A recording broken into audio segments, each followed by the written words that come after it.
வணக்கம் நண்பர்களே, வெயில் காலமானாலும் சரி மழை காலமானாலும் சரி இந்த கொசுவுக்கு மட்டும் பஞ்சமே இருக்காது. கட்டுமையாக கொசு இருக்குங்க. அது நம்ம மாதிரி பெரிய ஆளுகளை கடிச்சிட்டா ஒன்றும் தெரியாது. நம்ம ஒரு அடி அடித்து தூக்கி போட்டுருவோம், இல்லை ஃபேனுக்கு அடியில் தஞ்சம் மூந்துருவோம். அப்படி இல்லை அப்படின்னா கொசு பற்றியே பொருத்தி வச்சுக்கணும். பட் ஆனால் பிறந்த குழந்தைய கடிச்சின்னு வச்சுக்கோங்களேன், குழந்தாலும் அதை பார்த்து நம்ம மனசு ரொம்பவே கஷ்டப்படும். ஸோ அதுக்காண்டி என்ன பண்ணுறீங்கன்னு பார்த்தீங்கன்னா, அமேசானில் இந்த ஒரு கொசு வலை ஒன்று இருக்குது. அதை நீங்கள் ஆர்டர் போட்டு வாங்கி வச்சுக்கோங்க. நான் வாங்கினேன், அது எப்படி இருக்குங்களுக்கு உங்களுக்கு ஒரு டெமோ காட்டுறேன் பாருங்க. சூப்பராக இருக்குது. ஒரு வருஷம் வரைக்கும் இதை நீங்கள் யூஸ் பண்ணிக்கலாம். ஒரு வருஷத்துக்கு அடுத்து கொசு ஆகுது அதாவதுன்னு உங்கள் குழந்தைய உள்ளேருந்து ஒரு எத்தி வெளியே தூக்கி போட்டுரும். ரொம்ப சுட்டி குழந்தைன்னா 7ஆம் மாதத்துலேயே தூக்கி எரிஞ்சிரும்.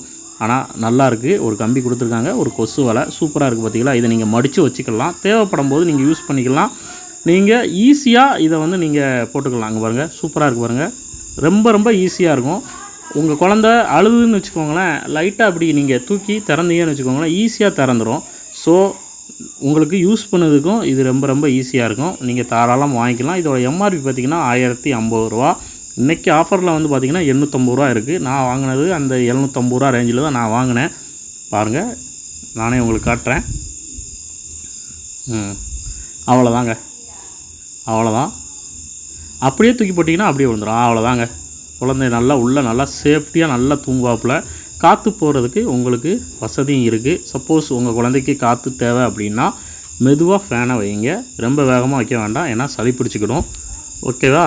ஓகே நண்பர்களே, மீண்டும் அடுத்த ஒரு வீடியோ உங்களை சந்திக்கிறேன். நன்றி, வணக்கம், tata, bye bye, see you.